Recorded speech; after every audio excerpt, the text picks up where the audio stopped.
This is the aftermath of fighting between Shiite groups in the center of Basra. Militants affiliated to influential leader Muqtada Sadr exchanged fire with a splinter group backed by Iran. Both sides suffered casualties. Basra is Iraq's main oil-producing hub, and this escalation in violence follows fighting in Baghdad on Monday. The political crisis pits followers of the powerful Shiite political leader Muqtada Sadr against mostly Iran-aligned parties and parliamentary groups. Sadr's supporters emerged as the biggest party in parliament in elections in October, but weren't able to form a government.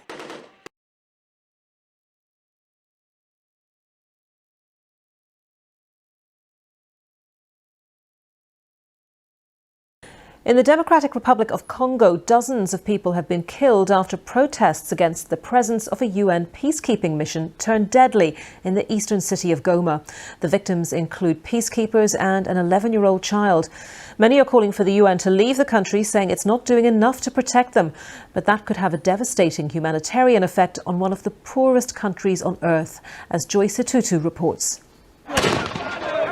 Civilians in the Eastern Democratic Republic of Congo, tired of witnessing death and destruction, have taken matters into their own hands. But it's not the deadly armed groups in the region who they're fighting, it's the UN's peacekeeping mission MONUSCO who they accuse of failing to protect them from attacks by armed groups.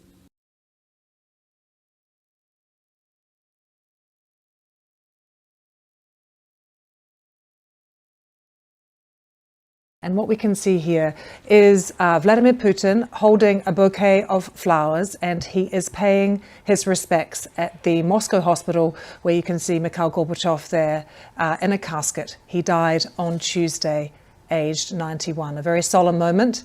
And we have also heard, confirmed, that President Putin will not attend Saturday's funeral of Mikhail Gorbachev, the last leader of the Soviet Union. There'd been much speculation about whether the Russian leader would in fact attend. We are hearing he will not.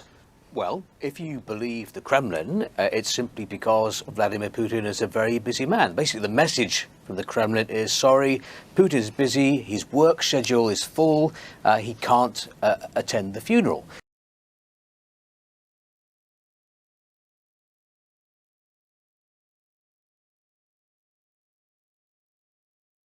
This is actually the 8th in a series of unexplained deaths amongst senior oil and gas executives and other senior business people in Russia this year.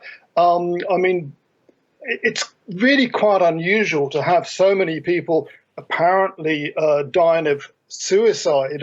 These are people at the top of their game. Ravel Maganov, who was 67 years old, just 2-3 years ago was given a Lifetime Achievement Award at the Kremlin in a ceremony by President Vladimir Putin.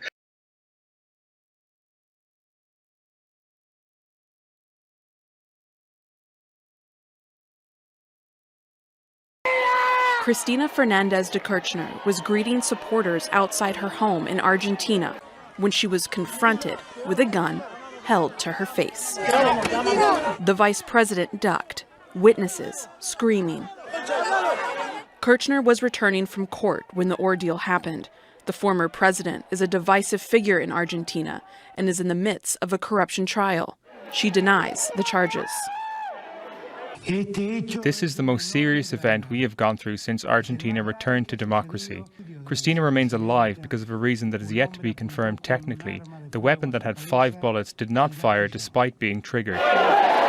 The man holding the gun was grabbed by some of her supporters and detained. He is believed to be a Brazilian in support of the far right.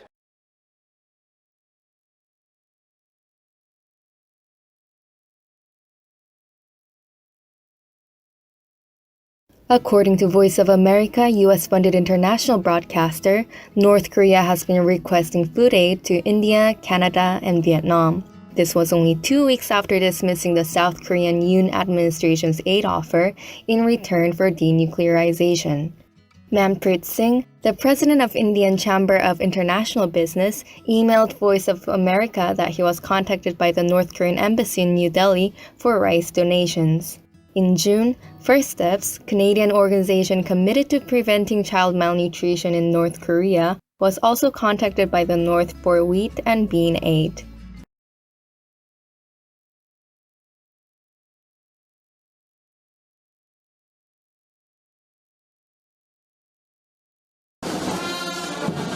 The first U.S. ambassador to Sudan in nearly 25 years received his post at the U.S. Embassy on Wednesday. Ambassador Jong-un is expected to strengthen the relationship between the American and the Sudanese people and support their aspirations for freedom, peace, justice and democratic transition, according to the embassy statement.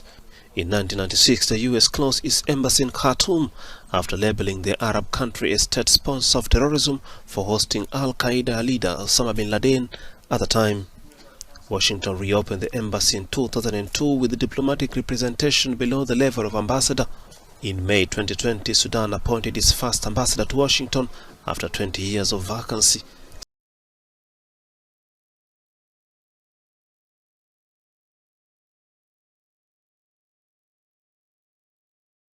We'll start with breaking news from Afghanistan, where at least 15 people, including a high-profile cleric, have been killed in a blast. It happened near an historic mosque in the western city of Herat. Witnesses say that Mujib Rahman Ansari and his entourage were on their way to the mosque. Dozens of people have been injured in the attack. We'll have more on this breaking story a little later.